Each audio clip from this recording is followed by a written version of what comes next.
SIRACH, or the book of Ecclesiasticus, Chapter 40.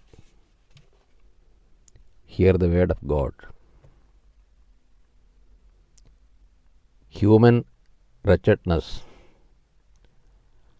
Much labor was created for every man, and a heavy yoke is upon the sons of Adam, from the day they come from their mother's womb, till the day they return to the mother of all. Their perplexities and fear of heart, their anxious thought is the day of death. From the man who sits on a splendid throne to the one who is humbled in dust and ashes. From the man who wears purple and a crown to the one who is clothed in burlap. There is anger and envy and trouble and unrest and fear of death and fury and strife. And when one rests upon his bed, if sleep at night confuses his mind, he gets little or no rest. And afterward, in his sleep, as though he were on watch, he is troubled by the visions of his mind, like one who has escaped from the battlefront. At the moment of his rescue, he wakes up and wonders that his fear came to nothing. With all flesh, both man and beast, and upon sinners 7 times more, are death and bloodshed, and strife and sword, calamities, famine, and affliction, and plague. All these were created for the wicked, and on their account the flood came. All things that are from the earth turn back to the earth, and what is from the waters return to the sea. Injustice will not prosper. All bribery and injustice will be blotted out, but good faith will stand forever. The wealth of the unjust will dry up like a torrent, and crash like a loud clap of thunder to a rain. A generous man will be made glad. Likewise, transgressors will utterly fail.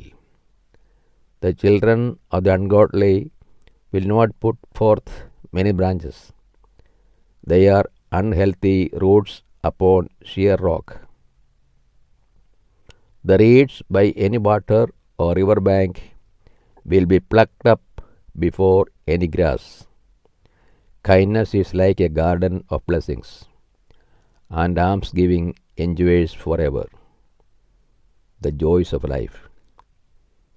Life is sweet for the self-reliant and the worker, but he who finds treasure is better off than both.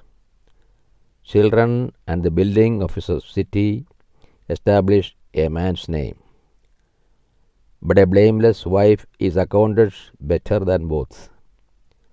Wine and music gladden the heart, but the love of wisdom is better than both. The flute and the harp make pleasant melody, but a pleasant voice is better than both. The eye desires grace and beauty, but the green shoots of grain more than both. A friend or a companion never meets one amiss, but a wife with her husband is better than both.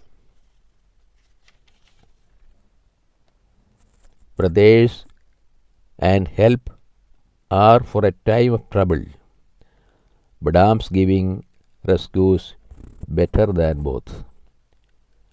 Gold and silver make the foot stand sure, but good counsel is esteemed more than both.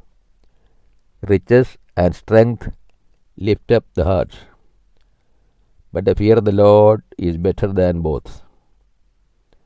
There is no loss in the fear of the Lord, and with it there is no need to seek for help. The fear of the Lord is like a garden of blessing, and covers a man better than any glory. The disgrace of begging. My son, do not lead the life of a beggar.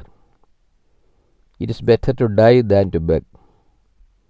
When a man looks to the table of another, his existence cannot be considered as life. He pollutes himself with another man's food. But a man who is intelligent and well instructed guards against that. In the mouth of the shameless, begging is sweet, but in his stomach a fire is kindled.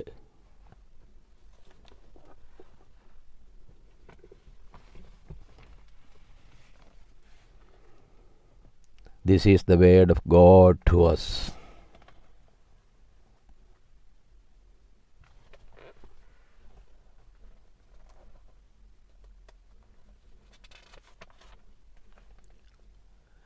This chapter generally focuses on reflections of life, human experiences, and the uncertainties of earthly existence. Various conditions of life are also touched, from wealth and poverty to power and humility. The common fate that awaits all, the inevitability of death, that also is contemplated.